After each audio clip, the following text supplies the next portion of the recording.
Hyundai. അതൊരു Korean ബ്രാൻഡാണ്. ഇന്നത്തെ വീട്ടിൽ നമ്മൾ പരിചയപ്പെടുന്നത് ഹ്യുണ്ടായി i20 സ്പോർട്സ് പറഞ്ഞ വേരിയൻ്റ് ആയിട്ടാണ് ഇന്നത്തെ വീട്ടിൽ നമ്മൾ വന്നിട്ടുള്ളത്. അപ്പോൾ ഇത് കുറച്ച് ഓഫേഴ്സും കാര്യങ്ങളൊക്കെ ഉണ്ടെന്ന് പറഞ്ഞു കിട്ടപ്പോൾ എന്തൊക്കെ ഓഫേഴ്സും ജസ്റ്റ് നോക്കിയിട്ട് വരും. അതുപോലെ തന്നെ ഈ സ്പോർട്സ് പറഞ്ഞ വേരിയൻറ്റിൽ എന്തൊക്കെ ഫീച്ചേഴ്സ് ഉണ്ടെന്നും ജസ്റ്റ് നോക്കിയിട്ട് എല്ലാവർക്കും പുതിയതിലേക്ക്. ഓക്കെ, ഇതാണ് നമ്മൾ പറഞ്ഞ ഹ്യുണ്ടായി i20 സ്പോർട്സ് പറഞ്ഞ വേരിയൻറ്റ്. ശരിക്കും ഒരു സ്പോർട്സ് കാറിൻ്റെ ഫീലാണ് ഈ വണ്ടി നിൽക്കുന്നത് തന്നെ. ഒരു കംപ്ലീറ്റ് ഡിസൈൻ നോക്കുമ്പോൾ കംപ്ലീറ്റ് ഒരു സ്പോർട്സ് കാർ ആ രീതിയിലാണ് ഈ വണ്ടി ഡിസൈൻ ചെയ്തിട്ടുള്ളത്. വണ്ടിയുടെ ഫ്രണ്ടിൽ തന്നെ ഹ്യുണ്ടായി വലിയൊരു ലോഗോ കൊടുത്തിട്ടുണ്ട്. ഒരു 3D ലോഗോയാണ് അതിൽ വന്നുള്ളൂ. അതിൽ ബോണ്ടിൽ ക്യാരക്ടർ ലൈൻസും കാണാനായിട്ട് സാധിക്കും. നേരെ താഴെ നോക്കുകയാണെങ്കിൽ ഇതിൻ്റെ ഗ്രില്ല് കംപ്ലീറ്റ് ഒരു പിയാനോ ബ്ലാക്ക് ഫിനിഷിലെ ഗ്രില്ല് യൂണിറ്റ് ഡിസൈൻ ചെയ്തിട്ടുള്ളത്. അന്നൊരു ഭംഗി രീതിയിലാണ് ആ ഒരു ഭാഗം വന്നുള്ളത്. നേരത്തെ ആ ഒരു സ്കിഡ് പ്ലേറ്റ് കൊടുത്തത് അത് ഗൺമെറ്റൽ ഫിനിഷാണ് ആ ഒരു സ്കിഡ് പ്ലേറ്റ് വന്നുള്ളത്.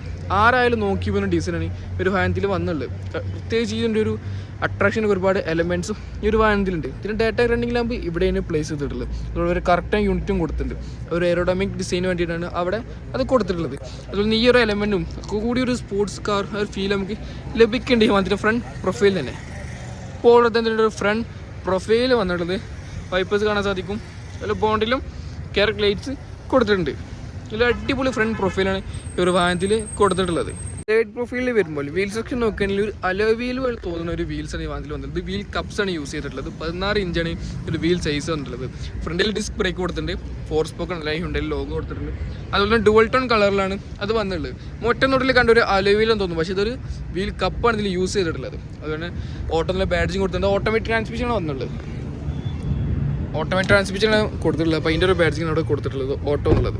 അവിടെയൊക്കെ ക്യാരക്ടർ ലൈൻസ് കാണാൻ സാധിക്കും. നമ്മൾ സൈഡിൽ മിറർ എടുക്കുന്നത് അത്യാവശ്യം ലെങ്ത്തുള്ള മിററൊക്കെ കൊടുത്തിട്ടാ. അതായത് നല്ലൊരു ഭംഗി തോന്നിക്കുന്നുണ്ട്. ഒരു സ്കൂപ്പ് ഫീൽ നമുക്ക് ലഭിക്കുന്നുണ്ട് കാണുമ്പോൾ. അത്യാവശ്യം നല്ല ലെങ്ത്തുള്ള കാരണം. പിന്നെ അടിയിലൊരു മാറ്റ് ബ്ലാക്കാണ് കൊടുത്തിട്ടുള്ളത്. ഇവിടെ ഒരു 10 ഇൻഡിക്കേറ്റേഴ്സും കൊടുത്തിട്ടുണ്ട്. പിന്നെ ഇവിടെ ഷോൾഡർ ലൈൻ വന്നിട്ടുണ്ട്. അത് നേരെ CP-യിൽ കയറി നിൽക്കലാണ് ഷോൾഡർ ലൈൻ ഡിസൈൻ ചെയ്തിട്ടുള്ളത്. ഇനി ഇവിടെ ഒരു ക്യാരക്ടർ ലൈൻസും കാണാനായിട്ട് സാധിക്കും. അതുപോലെ നേരെ താഴെ ഒരു സ്കിഡ് പ്ലേറ്റ് കൊടുത്തിട്ടുണ്ട്. അവിടെ i20 ഒരു ബാഡ്ജിങ്ങും കൊടുത്തിട്ടുണ്ട്. എന്തായാലും നല്ലൊരു ഭംഗിയുണ്ട് ഒരു സ്കിഡ് പ്ലേറ്റ് കാണുമ്പോൾ തന്നെ. ഫ്രണ്ടിൽ പറഞ്ഞ സെയിം വീലാണ് ബാക്കിൽ വന്നുള്ള. ബാക്കിൽ ഡ്രം ബ്രേക്സാണ് യൂസ് ചെയ്തിട്ടുള്ളത്. ഫ്രണ്ടിൽ 2 വീലാണ് ഡിസ്പ്ലേ ഉള്ളത്. ബാക്കിൽ 2 വീലും ഡ്രം ബ്രേക്സാണ് യൂസ് ചെയ്തിട്ടുള്ളത്. 16 ഇഞ്ചിനാണ് ഡോൾട്ടൺ കളറിലാണ് അതും കൊടുത്തിട്ടുള്ളത്. അപ്പോൾ ഓരോ തന്നെ ഒരു ബാക്ക് പ്രൊഫൈൽ എന്നുള്ളത്. ബാക്കിൽ മെയിൻ ഹൈലൈറ്റ് നിൽക്കുന്നത് ഒരു കണക്റ്റഡ് ടൈപ്പ് ടൈലാംസ്. കണക്റ്റ് അല്ല, ഒരു കണക്റ്റഡ് ഫിനിഷ് എന്ന് കാണാൻ സാധിക്കും. അതുപോലെ തന്നെ ഒരു സ്ട്രിപ്പും ഉണ്ട്. ഒരു ക്രോം ട്രീറ്റ്മെൻറ്റ് സ്ട്രിപ്പും അതിൽ കാണാനായിട്ട് സാധിക്കും.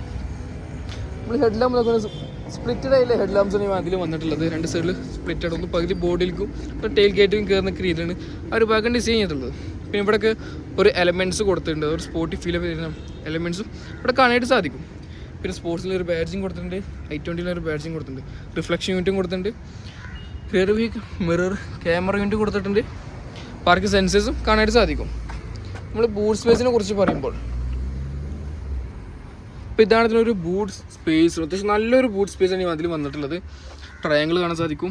അതുകൊണ്ട് ബുക്ക് കഴിഞ്ഞാൽ സ്റ്റെപ്പിന് കൊടുത്തിട്ടുണ്ട്. സ്പെയർ വീല് അതും സ്റ്റീൽ വീല് വന്നുള്ളൂ. 15 ഇഞ്ചാണ് സ്റ്റീൽ വന്നുള്ളത്. കിറ്റിങ്ങൊക്കെ താഴെ കൊടുത്തിട്ടുണ്ട്. പാർസൽ ട്രേ വന്നിട്ടുണ്ട്. മേലിൽ ക്ലോസ് ചെയ്യുന്ന ബ്യൂട്ടി ലിഡാണ് വന്നുള്ളത്. പിന്നെ ഡിഫോക്കർ ലെയിൻസ് കൊടുത്തിട്ടുണ്ട്. ഹൈമോൺ സ്റ്റോപ്പ് ലാമ്പും ഷാർപ്പിൻ ആൻറ്റിന് അവിടെ കാണാനായിട്ട് സാധിക്കും. അപ്പോൾ അതാണ് ഇതിൻ്റെ ഇത്രയും കുറിച്ച് എക്സ്റ്റീരിയറിൽ പറയാനുള്ളത്. നമുക്ക് ഇൻറ്റീരിയർ നോക്കാം. ഇനി നമ്മൾ ഇൻറ്റീരിയറെ കുറിച്ച് പറയുന്ന സമയത്ത് ഒരു ഡുവൽ ടോൺ കളറാണ് ഇതൊരു ഇൻറ്റീരിയർ വന്നിട്ടുള്ളത്. ഡോർ പേഡ് നോക്കുകയാണെങ്കിൽ അതിൽ മെറ്റീരിയലാണ് ഇവിടെയൊക്കെ യൂസ് ചെയ്തിട്ടുള്ളത്. പവർ വിൻഡോ കൺട്രോൾസ് കൊടുത്തിട്ടുണ്ട്. ലോക്ക് അൺലോക്ക് കൊടുത്തിട്ടുണ്ട്. പിന്നെ അഡ്ജസ്റ്റ്മെൻറ്റ്സും അവിടെ കാണാനായിട്ട് സാധിക്കും. നമ്മൾ ഇൻറ്റീരിയർ ഇതിൻ്റെ കയറിയിരുന്ന സീറ്റ് മേളിൽ ഹൈറ്റ് അഡ്ജസ്റ്റ് ചെയ്യുന്ന സീറ്റ്സാണ് വന്നിട്ടുള്ളത്. പിന്നെ അത്യാവശ്യം നല്ല കംഫർട്ടുള്ള സീറ്റ്സാണ് അത് കൊടുത്തിട്ടുള്ളത്. സീറ്റും ഡുവൽ ടോൺ കളറാണ് സീറ്റ് ഡിസൈൻ ചെയ്തിട്ടുള്ളത്. i20 സ്പോർട്സ് ഓപ്ഷനിൽ മാത്രം കുറച്ച് ഫീച്ചേഴ്സ് വരുന്നുണ്ട്. അതിലൊന്ന് വയർലെസ് ചാർജ് പോർട്ട് വരുന്നുണ്ട്. അതുപോലെ തന്നെ ഓട്ടോമാറ്റിക് ക്ലൈം കൺട്രോൾ AC ആണ് ഇതിൽ വരുന്നത്. പിന്നെ ഇൻഫോടൈം സിസ്റ്റത്തിൽ കുറച്ച് കൺട്രോൾസ് വരുന്നുണ്ട്. നമുക്ക് റിവേഴ്സ് ക്യാമറ വരുന്നുണ്ട്. അതുപോലെ തന്നെ ജനറൽ ലാംഗ്വേജ് സെലക്ട് ചെയ്യണതും ലേൺ ടൈമാണ് അതിൽ കുറച്ച് കാര്യങ്ങൾ വരുന്നത്. പിന്നെ വയർലെസ് ആൻഡ്രോയിഡ് ആപ്ലിക്കബിളായി കണക്ട് ചെയ്യാനും അതിൽ സാധിക്കും. പിന്നെ AC കൺട്രോൾസ് കൊടുത്തിട്ടുണ്ട്. താഴെ AC വെൻറ്റുകളും കൊടുത്തിട്ടുണ്ട്. ഇവിടെ ഹിഡൻ ആയിക്കട്ടെ AC വെൻറ്റുകൾ കൊടുത്തിട്ടുണ്ട്. അതുപോലെ തന്നെ ഇവിടെയും ഒരു ഹിഡൻ ആയിട്ടാണ് AC കൺട്രോൾസ് കൊടുത്തിട്ടുള്ളത്. പിന്നെ ഇവിടെ ചാർജിങ് സോക്കറ്റ് കൊടുത്തിട്ടുണ്ട്. ഇവിടെ ചാർജിങ് സോക്കറ്റ് USB പോർട്ട് പിന്നെ C പോർട്ട്. പിന്നെ വയർലെസ് ചാർജ് ചെയ്യാൻ സാധിക്കും. ഈ വയർലെസ് വെച്ചാൽ നമുക്ക് കണക്ട് ചെയ്യാനും സാധിക്കും. പിന്നെ ഓട്ടോമാറ്റിക് ട്രാൻസ്മിഷൻ ഈ അതിൽ കൊടുത്തിട്ടുള്ളത്. മാനുവൽ അവൈലബിൾ ആണ്. 6 സ്പീഡ് ഓട്ടോമാറ്റിക്കാണ് ഇതിൽ കൊടുത്തിട്ടുള്ളത്. നമുക്ക് പ്ലസും മൈനസും കഴിയാൻ സാധിക്കും. അതായത് മാനുവൽ മോഡായിട്ട് യൂസ് ചെയ്യാം. 2 കപ്പ് ഹോൾഡേഴ്സ് കൊടുത്തിട്ടുണ്ട്. Manual hand brake. പിന്നെ സ്റ്റിയറിങ്ങിനെ കുറിച്ച് പറയുമ്പോൾ ടിൽറ്റും ടെലിസ്കോപ്പിംഗ് സ്റ്റിയറിംഗ് അഡ്ജസ്റ്റ്മെൻറ്റ്സ് ഇതിൽ കൊടുത്തിട്ടുണ്ട്. പിന്നെ മീഡിയ കൺട്രോൾസും കൊടുത്തിട്ടുണ്ട്. പിന്നെ ക്രൂയിസ് കൺട്രോൾ ബട്ടൺസ് ഇവിടെ കൊടുത്തിട്ടുള്ളത്.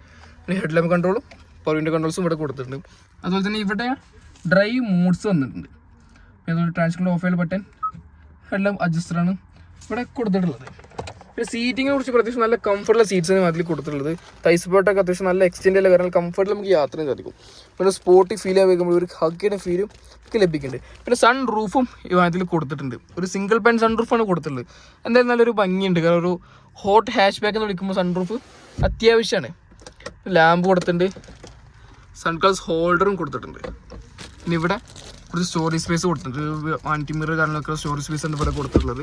പാസഞ്ചറിൽ മിറർ വന്നിട്ടുണ്ട്.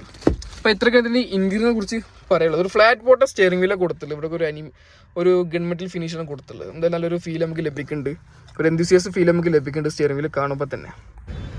നമ്മൾ സെക്കൻഡ് റോനെ കുറിച്ച് പറയുമ്പോൾ അത്യാവശ്യം നല്ല ലെഗ് റൂമിൽ സെക്കൻഡ് റോ ഈ വാഹനത്തിൽ കൊടുത്തിട്ടുള്ളത്. പിന്നെ ഡുവൽ ടോണിലാണ് വണ്ടി വന്നിട്ടുള്ളത്. നമുക്ക് ഇവിടെ കുറച്ച് സ്റ്റോറേജ് സ്പേസ് കാണാൻ സാധിക്കും. പിന്നെ ഇവിടെ മിറർ കൺട്രോൾസ് കൊടുത്തിട്ടുണ്ട്. ഡോർ ഹാൻഡിലും അവിടെ കൊടുത്തിട്ടുണ്ട്. കണ്ടോ, ഒരു ഡുവൽ ടോണിലാണ് ഇതിലും കളർ വന്നിട്ടുള്ളത്. ഇവിടെ രണ്ട് AC വെൻറ്റുകൾ കൊടുത്തിട്ടുണ്ട്. കുറച്ച് സ്റ്റോറേജ് സ്പേസും ഒരു USB പോർട്ട് കൊണ്ട് കൊടുത്തിട്ടുണ്ട്. ചാർജിങ് സോക്കറ്റാണ് ഇവിടെ വന്നിട്ടുള്ളത്. ചെറിയൊരു AC വെൻറ്റ് വന്ന കാരണം അത്യാവശ്യം നല്ല കംഫർട്ട് ഉണ്ടോ. AC ഫ്ലോ ഒക്കെ അത്യാവശ്യം നല്ല ഉള്ള കാരണം നമുക്ക് കംഫർട്ടിൽ നമുക്ക് യാത്ര ചെയ്യാൻ സാധിക്കും. കാരണം അതിൻ്റെ ഉന്നത്തെ മോഡൽ AC വെൻറ്റിൽ ഉണ്ടായിരുന്നില്ല. ഫ്രണ്ടത്തെ AC വെൻറ്റ് വെച്ചിരിക്കുന്നു. പക്ഷേ ഒരു കംഫർട്ട് കുറവായിരിക്കും. ഇതിന് എയർ ഫ്ലോ അത്യാവശ്യം ഉള്ള കാരണം നല്ല കംഫർട്ടിൽ നമുക്ക് യാത്ര ചെയ്യാൻ സാധിക്കും എന്ന് കൊടുത്തിട്ടുള്ളത്. അപ്പോൾ അത്രയൊക്കെയാണ് ഇതിൻ്റെ ഇൻറ്റീരിയറിനെ കുറിച്ച് പറയാനുള്ളത്. അപ്പോൾ ഇന്ത്യയെ കുറിച്ചുള്ള അഭിപ്രായം ജസ്റ്റ് ഒന്ന് കമൻറ്റ് ചെയ്ത് അറിയിക്കുക. അതിന് ഫാൻസ് ഉണ്ട് ഇന്ത്യയിൽ. അപ്പോൾ ഡ്രൈവേഴ്സ് കാറിനൊക്കെ വേണമെങ്കിൽ പറയാൻ പറ്റുന്ന ഒരു കാറാണ് ഇതിൻ്റെ ഹ്യുണ്ടായി i20. ഇതിന് വേറൊരു മോഡൽ എൻലൈനിക്ക് താഴെ കൊടുത്തിട്ടുണ്ട്. ഒരു ശരിക്കും പെർഫോമൻസ് ഫീൽ ലഭിക്കുന്ന ഒരു കാറാണ് ഹ്യുണ്ടായി i20 എൻലൈൻ. എഞ്ചിനെ കുറിച്ച് പറയുന്ന സമയത്ത് 1.2 ലിറ്റർ എഞ്ചിനായി ഇതിൽ കൊടുത്തിട്ടുള്ളത്. 4 സിലിണ്ടർ, ഏകദേശം 83 PS പവറും ടോർക്ക് നോക്കിയാൽ 114 Nm ടോർക്ക് വിമാനം പ്രൊഡ്യൂസ് ചെയ്യുന്നത്. അത്യാവശ്യം നല്ല പെർഫോമൻസിന് ഒരു എഞ്ചിനാണ് ഈ ഒരു വാഹനത്തിൽ കൊടുത്തിട്ടുള്ളത്. അപ്പോൾ ഇത്രപ്പോൾ ഇന്നത്തെ വീഡിയോ എന്ന് പറയുമ്പോൾ എല്ലാ ഫീച്ചേഴ്സ് നമ്മൾ ഉൾപ്പെടുത്തിയിട്ടുണ്ട്. നമ്മൾ വണ്ടി ചെയ്തത് ഈ വണ്ടിയുടെയാണ് ഹ്യുണ്ടായി i20 സ്പോർട്സ് ഓപ്ഷൻ്റെ ഡീറ്റെയിൽസ് ഇത്ര നമ്മൾ ചെയ്തിട്ടുണ്ടായിരുന്നത്. കൂടുതൽ ഡീറ്റെയിൽസ് അവിടെ കോൺടാക്ട് ചെയ്യാം. ഇതിൻ്റെ ഓൺ റോഡ് പ്രൈസ് ചെയ്യുന്നത്